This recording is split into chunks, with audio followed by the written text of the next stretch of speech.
Centenario de Samael Aun Weor, el hombre, su bodhisattva, tomado de entrevista a Imperator Gómez Dueñas por parte de Gnosis Guatemala, el 18 de septiembre de 2015, aprovechando una estadía de 2 semanas en Guatemala, así como de otras fuentes. Primera parte. Como un homenaje al avatar de la era de Acuario, en conmemoración del centenario del nacimiento de su bodhisattva, trasladamos una percepción distinta de nuestro maestro, de Samael Aun Weor, el hombre, Víctor Manuel Gómez Rodríguez. Nos parece particularmente importante e interesante, trasladar una forma distinta de ver al maestro, al Kalki Avatar. Algunos detalles que puedan servir a un ser humano para transformarse, que quiera seguir el ejemplo de ese gran hombre. Los dioses no han sido siempre dioses. Todos los dioses alguna vez fueron mortales, alguna vez fueron como nosotros, pecadores. Se equivocaron, se extraviaron y erraron el camino, pero poco a poco fueron logrando transformaciones íntimas para llegar a ser los grandes seres que son. Es el caso del que todos conocemos en el pueblo gnóstico, de Víctor Manuel Gómez, quien se transforma interiormente y un día, ese bodhisattva permite que se encarne su real ser, Samael. Bueno, así como lo expresamos en una reunión, con algunas personas estudiantes de la Gnosis, hablando de quién fuera Víctor Manuel Gómez Rodríguez, quien nació en Bogotá, Colombia, hace 100 años, el 6 de mayo de 1917, y quien se convirtiera en el maestro Samael, el famoso maestro Samael. Ese Víctor Manuel Gómez, que en la primera parte de su vida, fue un hombre común y corriente, como muchos. Con ciertas facultades, que ya las traía, pero al mismo tiempo era un hombre que estaba en proceso de aprendizaje. Víctor Manuel, contrajo matrimonio con Sara Dueñas por allá por los años 40. Imperator narra que su mamá le contaba que, ellos dos, allá en Bogotá, se iban a las faldas del monte de Monserrate a vocalizar. Allí, Víctor Manuel le mostraba a Sara un templo en estado de jinas. En esos lugares transcurrió su noviazgo. Se casaron en Bogotá, en la iglesia de San Diego. En esa época, en las afueras de Bogotá. Una iglesia muy bonita. Allí se casó también Imperator. Sara y Víctor Manuel procrearon 3 hijos. La hija mayor, Luz Estela, después Salomón y de último Imperator, quien nació en 1946. Víctor Manuel y Sara viajaban mucho por diferentes lugares de Colombia. En esa época era muy complicada la transportación. Las carreteras eran difíciles, no estaban asfaltadas. Los autobuses de esa época no tenían aire acondicionado, ni facilidades. Era incómodo trasladarse de un lugar a otro. Transcurrían horas para realizar los viajes, que ahora implican minutos. En uno de sus viajes, su hermana mayor murió. No tenían dinero y vivían con muchas limitaciones económicas. Les faltaba para los alimentos y esa fue una de las causas por las que la niña murió. Ella nació en Bogotá y murió en Chiquinquirá, en el departamento de Boyacá, en Colombia. Salomón nació en Pamplona, bastante distante de esos lugares, e Imperator nació en Armenia. Totalmente distintos los ambientes y los lugares por donde cada cual nació. Para sobrevivir, el viejo, como le dice Imperator a su padre, leía las manos. Hacía el trabajo de pitonizo y también las cartas de tarot. Con eso conseguían para comer y poder viajar. A los lugares que llegaban, visitaban grupos esotéricos de esa época, entre ellos, grupos de rosacruces y teosofistas de esa época. Así él se iba relacionando, él iba dejando contactos. Por la época que nació Imperator, Víctor Manuel empieza a relacionarse con Donda, con Arnolda Garro o como se le menciona también, la maestra Litelantes. Sara también tenía inquietudes espirituales. Ella estaba bien contextualizada de las aspiraciones espirituales de Víctor Manuel. Ellos dos hacían equipo de trabajo para ayudar a la gente que les buscaba solicitándoles que les dijera dónde se encontraba el ganado que habían perdido o que les habían robado o dónde estaban las joyas que habían perdido. Ellos dos hacían este tipo de trabajo, este tipo de búsqueda. Y los dos lograron desarrollar estas facultades. Incluso, una vez Víctor Manuel le pidió a Sara que se concentrara y le ayudara. Le indicó, ¿me dices en qué lugar está viviendo mi mamá? Porque él le había perdido la pista a la mamá. Y Sara se concentró y le dijo, la dirección es tal, el número es tal. Y entonces, Víctor Manuel le escribió una carta y sí, efectivamente, la abuela de Imperator la recibió, le respondió y los dos pudieron comunicarse. Sí, tenían los dos sus valores. Que el viejo los desarrolló más, definitivamente. Por la época que Víctor Manuel conoce a Donda, él hacía las veces de médico naturista y Donda llegó a pedirle ayuda para que fuera a ver a un hermano que tenía enfermo. Y Víctor Manuel llegó a ayudarle a ver al paciente. Y así fue como ellos iniciaron su relación. Esta parte de la vida de Víctor Manuel se narra con detalle en el capítulo titulado De curandero a hierofante, del libro de Jesús Alfredo Dos Amantes Terán, Litelantes, la gran estrella del dragón. Así se desarrolló un romance a la par del matrimonio con Sara. Ese romance dio como fruto 4 hijos. De Armenia, salieron a vivir a Girardot. Allí, estableció Víctor Manuel 2 hogares. El que tenía con Sara y el que tenía con Donda. Tiempo después se mudaron a Bogotá. Allí Víctor Manuel también estableció 2 hogares, tanto el hogar que tenía con Sara, como el que tenía con Donda. En el libro de Dos Amantes, se entiende que Donda lo tenía claro. Hay un pasaje en el que se lee que Donda le dice a Víctor Manuel, que él era muy hombre para tener las mujeres que quisiera, que él tenía toda la libertad, pero que si andaba de novio con alguna, quería que él mismo se lo dijera y no venirlo a saber por los vecinos. Eso sí, que no hiciera comparaciones ni la llevase a casa, por supuesto. Esto es muy interesante y difícil de comprender, desde diferentes perspectivas. Una es del lado de la franqueza y otros aspectos que no son fáciles de entender, de digerir, pero que son muy interesantes dada la situación en que ambas familias se encontraban en esa época. Donda tenía una forma de pensar diferente. Si bien es cierto que Donda no tenía derecho a reclamar que él estuviera casado. Allí no tenía derecho a reclamo. En el futuro, en el libro de Dos Amantes, se lee que Donda lo preparaba, le ayudaba, le daba las mejores ropas, lo vestía, le ayudaba para que él fuera a visitar otras mujeres. No tenía celos. A ella lo que le importaba era que le dijeran la verdad. Es algo que, en el caso de la infidelidad, resulta de lo más espinoso, uno de los asuntos más espinosos. Cuando alguien sufre ante una infidelidad, se pueden formular preguntas como las siguientes. ¿Quién es el que sufre? ¿Lo mejor de ti, tu ser o lo peor de ti? ¿Sufres porque amas o sufres porque te amas? ¿Sufres porque te hieren en tu amor propio? Generalmente, la gente sufre una infidelidad, no por el amor que le tenga a la otra persona, sino por el amor que se tiene a sí mismo y de allí vienen los celos. Interesante este aspecto, porque se relaciona con el asunto que generalmente, los gnósticos, se olvidan que el gran pecado no es el adulterio, sino la fornicación. No es que el adulterio sea recomendable en los estudios gnósticos. De ninguna manera. Es indiscutible que el gnóstico no debe caer en la esfera de Naima y cometer el delito espiritual del adulterio. Pero es importante, impostergable analizar a fondo la cuestión del adulterio y que tanta preeminencia se le da por encima de la fornicación. A lo que los gnósticos, usualmente caen es a la misma categorización de los fieles de las diferentes denominaciones cristianas, quienes consideran como el gran pecado al adulterio y no a la fornicación, creen que el gran pecado es el adulterio y se olvidan de la fornicación. Para entender de mejor manera el asunto, recuérdese el pasaje de la mujer adúltera en el Evangelio de Juan, capítulo 8 y el capítulo 19 del Evangelio de Mateo, en el que el gran Kabir discute con los fariseos la cuestión del divorcio. Y yo os digo que cualquiera que repudia a su mujer, salvo por causa de fornicación, y se casa con otra, adultera. Y el que se casa con la repudiada, adultera. Mt 19:9. En la visión de Donda, los hombres tenían el derecho de hacer lo que les viniera en gana. Esa era la visión de ella. Inclusive con sus hijos y con Imperator. El mismo Imperator cuenta que él fue su amigo, y ella fue confidente de él y él fue confidente de ella. Y Donda, en ningún momento intervenía, cuando hacían sus picardías, como hombres. Ella en ningún momento se oponía a nada. Ella simplemente decía allá las mujeres que se dejan. Ella no condicionaba absolutamente nada. Ese es un comportamiento completamente diferente al de muchas mujeres. Gran mayoría de mujeres se posesionan de su hombre. Una mujer toma posesión de él. Y siente que en cualquier movimiento en donde ella no esté, es traición. Es el pensamiento que refleja la actitud de la esclavitud psicológica. En la que un hombre o una mujer quiere ser dueño o dueña de su pareja. Piensa o cree que es dueño de su pareja. Cuando, en realidad, no se es dueño de nadie. No somos dueños ni siquiera de nosotros mismos, de la vida nuestra. Pensar en que alguien es de nuestra propiedad, es totalmente absurdo. Y en el momento en que aprendamos eso, en que dejamos de pensar que alguien es de nuestra propiedad, dejamos de sufrir.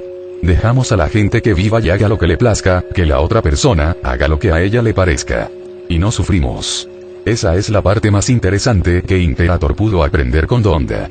Y él reconoce que, antes de conocer a Donda, era un egoísta de maravilla, terrible. Y aprendió con ella a dejar en libertad a las personas, que pensaran e hicieran lo que les pareciera conveniente. Esa fue una buena enseñanza. A no intervenir en la vida ajena.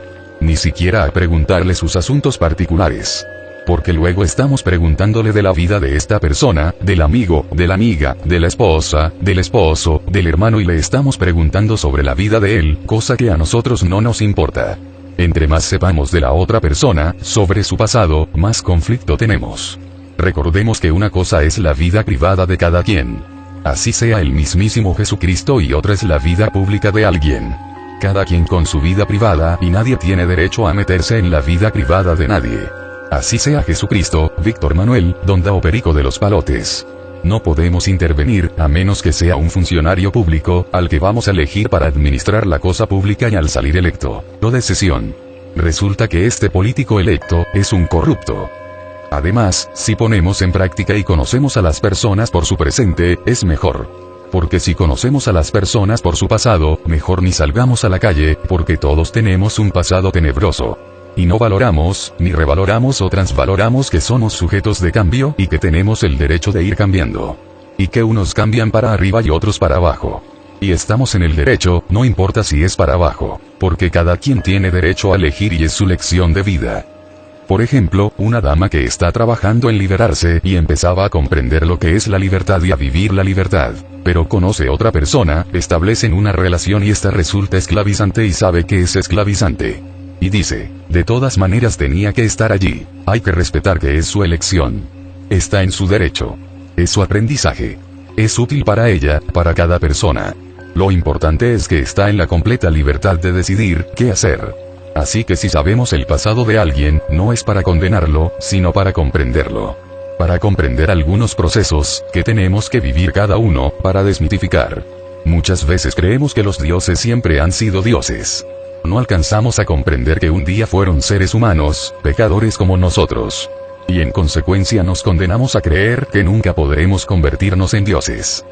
Lo anterior es producto del poder hipnótico, de la mecanicidad, del ego, que nos hace contar solo hasta 2. Creemos que solo existen 2 números, 0 y 1 o bien 1 y 2, es decir, blanco y negro cuando todos sabemos que más allá del número 1 o del 2, hay una infinita cantidad de números.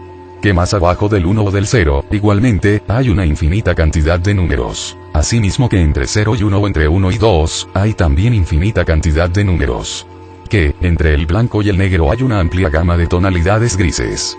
Pero también, más allá del blanco y del negro, hay muchas tonalidades del espectro visible y muchas más del ultravioleta y del infrarrojo. Sin embargo, en diferentes épocas, la humanidad en general, ha creído que los dioses siempre han sido dioses y que nosotros, los seres humanos, la humanidad, estamos condenados a nunca alcanzar el grado divino. Así se lee en el Nuevo Testamento, que ocurrió con el pueblo judío y Jesús. Entonces los judíos volvieron a tomar piedras para apedrearle. Jesús les respondió, muchas buenas obras os he mostrado de mi Padre, ¿por cuál de ellas me apedreáis? Le respondieron los judíos, diciendo, por buena obra no te apedreamos, sino por la blasfemia, porque tú, siendo hombre, te haces Dios. Jesús les respondió, no está escrito en vuestra ley, yo dije, dioses sois. Si llamó dioses a aquellos a quienes vino la palabra de Dios, y la escritura no puede ser quebrantada al que el Padre santificó y envió al mundo, vosotros decís, tú blasfemas, porque dije, Hijo de Dios soy. Si no hago las obras de mi Padre, no me creáis. Mas si las hago, aunque no me creáis a mí, creed a las obras, para que conozcáis y creáis que el Padre está en mí, y yo en el Padre. JN 10, 31, 39. La cita del divino Rabí de Galilea, es por demás explícita. Dioses sois, en alusión al Salmo 82. Yo dije, vosotros sois dioses y todos vosotros hijos del Altísimo. Sal 82, 6, confirmando la palabra del Génesis. Seréis como Dios GN 3, 5. Volviendo a la vida del Bodhisattva de Samael, cuando Víctor Manuel decide viajar a México. Él ya ha tomado la decisión de vivir con Donda, desde hace algunos años, aunque mantenía comunicación con Sara y llegaba algunas veces a su casa. Después de varios años de él estar organizando un pensamiento, de estar trabajando en construir una vida más ordenada. A pesar de ello, Víctor Manuel llega a proponerle a Sara que viaje con él a México, que le acompañe. Pero Sara le responde que no, porque él viaja con esa mujer. Por la época de 1954, Víctor Manuel decide viajar a México y tanto Salomón, como Imperator llegaron a acompañar a Víctor Manuel, a despedirlo al aeropuerto de Bogotá. Viajaron desde un pueblito llamado La Sierra, en Colombia. Salomón e Imperator llegaron a acompañarle al aeropuerto de Bogotá. Salomón tenía unos 12 años e Imperator unos 8 años. Eran unos niños. Y llegan con el viejo a acompañarle al aeropuerto. Él se va en un avión y ellos se quedan solos en una gran ciudad, en un lugar que sepa Dios, y de allí tenían que ir a buscar un autobús que los llevara al pueblo donde vivían. Eran horas de viaje. En los tiempos actuales resulta impensable que dos niños viajaran solos en autobús, pero en esos tiempos, aún en los años 60, un niño de 8 años podía recorrer en solitario gran trecho en autobús. Esto del viaje en avión de Víctor Manuel es importante porque algunos estudiantes gnósticos creen que el maestro Samael nunca tomó un medio de transporte, menos un avión. Creen que el maestro siempre se trasladaba en estado de ginas. De varios medios de transporte que el maestro usaba, se narra en varios libros. Lo narra Julio Medina, hay libros donde se habla que viajaba en automóvil con sus secretarios. Algunos creen que Samael salió de Colombia, caminando, a pie, hasta México, que él no tomó transporte. Cosa imposible, entre otras razones, porque no hay paso fácil por tierra entre Colombia y Panamá. Menos por esa época. Otra curiosidad es que algunos creen que Víctor Manuel no usara chequera por esa época.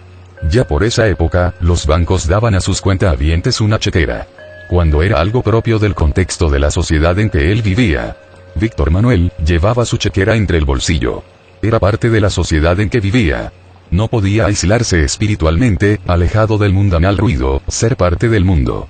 En el libro de Efraín Villegas, Transformación Radical, se lee que cuando él visita a Samael, se da la explicación que muchos estudiantes gnósticos imaginaban a Samael como un maestro con turbante, con túnica, con los mitos tradicionales relacionados con Oriente. Esto es oportuno para remarcar en la importancia del hombre común y corriente, del hombre entre los hombres. Por la época de juventud de Víctor Manuel, él era un hombre entre los hombres. Él aprendió a ser mentiroso, aprendió a ser peleador, a ser celoso, a tener ira, aprendió todo lo que en este momento representan en este momento los hombres. Era celoso y cuidaba a sus mujeres. Si, por ejemplo, pasaba un hombre frente de la casa, se enojaba.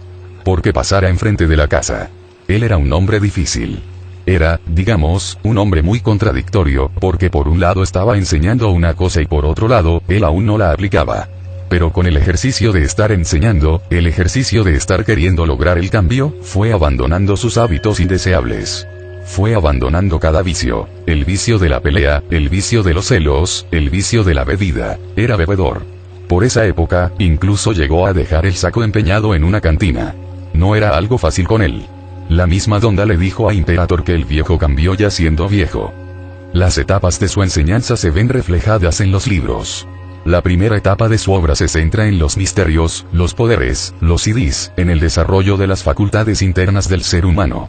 Mientras en la segunda etapa de su obra se enfatiza en el cambio interior, en el desarrollo de la esencia, en el despertar de la conciencia, en la muerte mística, en la eliminación del ego, en el cambio de conducta, en el cambio de actitudes, en la psicología gnóstica. Víctor Manuel, en sus inicios, era un mago.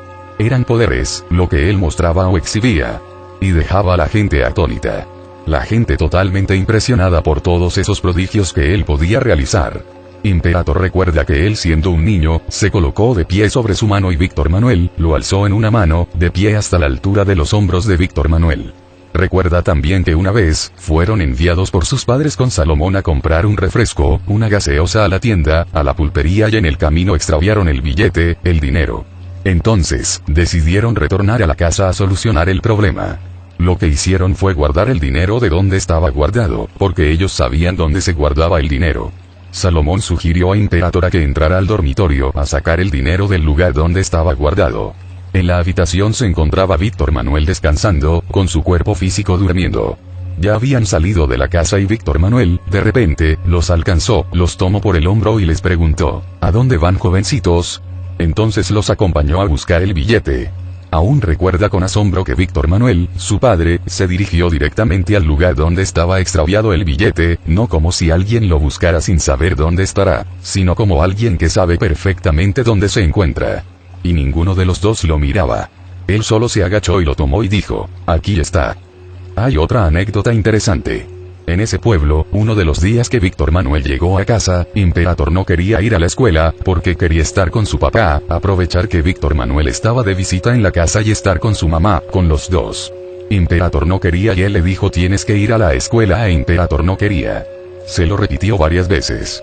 Y al final Víctor Manuel lo tomó y lo cargó en el hombro y lo llevó a la escuela y le dijo al maestro de la escuela: aquí le traigo a este muchachito para que le enseñe. Esto es muy interesante, porque en el mundo gnóstico, gran parte del estudiantado cree que los estudiantes gnósticos no tienen por qué estudiar, porque eso no es necesario, que no tienen que ir a la escuela, que eso no es importante.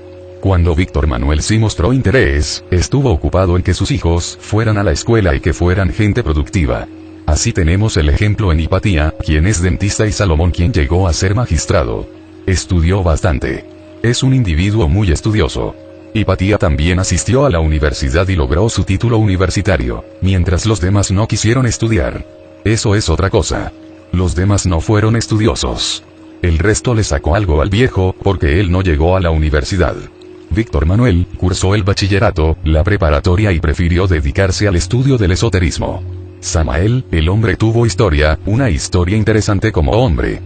Cuando Imperator tiene unos 2 años de edad, Víctor Manuel decide irse a vivir con Donda y decide separarse de Sara. Sara, entonces, va con un familiar quien trabajaba en la Secretaría de Educación Pública.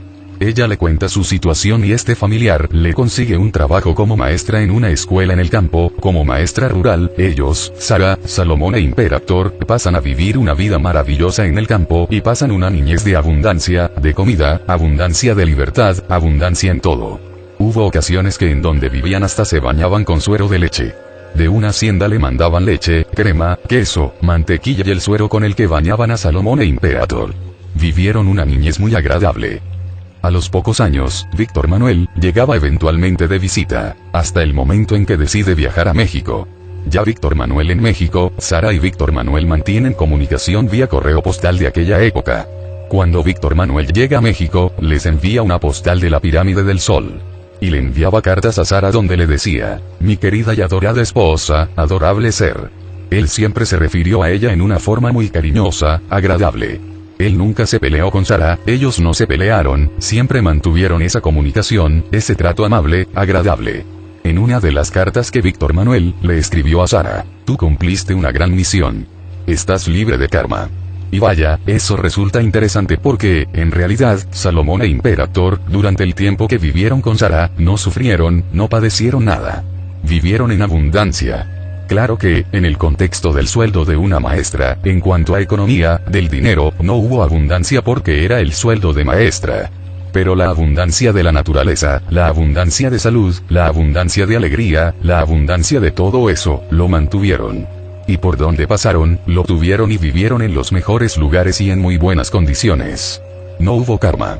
Así se confirma que, efectivamente, se cumplieron las palabras del maestro, que Sara había pagado su karma. Eso le dijo: estás libre de karma.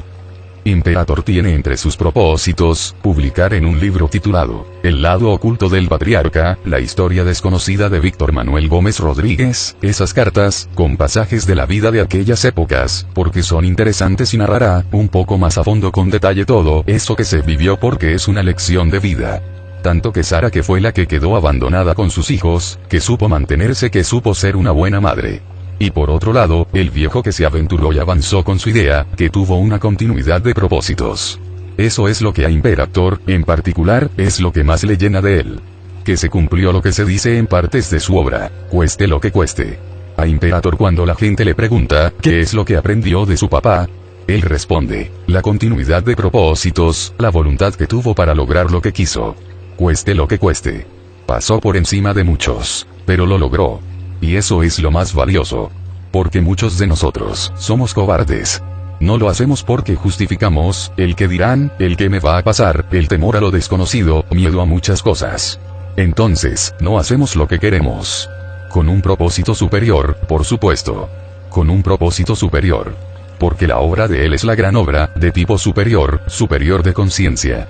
Eso es lo que no debe impactar. No deben impactar los poderes de él, ni impactar la autorrealización de él. No es lo que debe impactar. Que él lo logró, qué bueno que lo logró. Qué bueno por él. Lo importante es el ejemplo de que se puede llegar a la autorrealización, ese y se puede, si queremos mantener ese propósito de conquista, de llegar a la autorrealización. Donda, gracias a la amistad que mantuvo con Imperator, le fue confiando en varias conversaciones detalles inéditos de la vida del maestro. Uno de ellos, va en relación con los grandes cambios actitudinales que se fueron dando en Samael en la etapa final de su vida. Uno de ellos está el que en principio, decía que la autorrealización, es para pocos, es muy difícil y que solo los grandes iluminados, los grandes maestros la pueden alcanzar. Pero después él lo corrige y al final afirma que la autorrealización es simple, sencilla y natural. Entonces, nosotros, estudiantes gnósticos quienes estábamos tratando de mejorar nuestra vida, de ser útiles en esta vida, de hacerla más grande, mejor, disfrutarla, pues podemos alcanzar la autorrealización. Esto no es exclusivo de nadie. Esto lo podemos hacer nosotros. Lo que necesitamos es voluntad, continuidad de propósitos. Elementos que se sintetizan en los 3 factores: no fornicar, morir, servicio a la humanidad. Eso se desprende cuando comenzamos a valorar a los demás, a sentir afecto, cariño, aprecio y por último lo que vamos a sentir es amor. Porque no podemos decir que amamos a la humanidad de la noche a la mañana. Pero poco a poco iremos realizando nuestro trabajo y ese servicio lo vamos a volcar en amor. Y entonces ese servicio, nos engrandece, nos eleva, espiritualmente nos ayuda mucho. Víctor Manuel, el maestro Samael, comienza a cambiar cuando él comienza a enseñar psicología, en el libro Psicología Revolucionaria. Empieza a darse cuenta más a fondo. Ya traía información, ya había logrado mucho, pero el trabajo fuerte, lo comienza a partir de allí. Con el libro Educación Fundamental, La Gran Rebelión. Comienza a incrementar su conocimiento y a ponerlo en práctica. Y toma de libro de cabecera el libro de la práctica del Zen de Chang Chen Ki.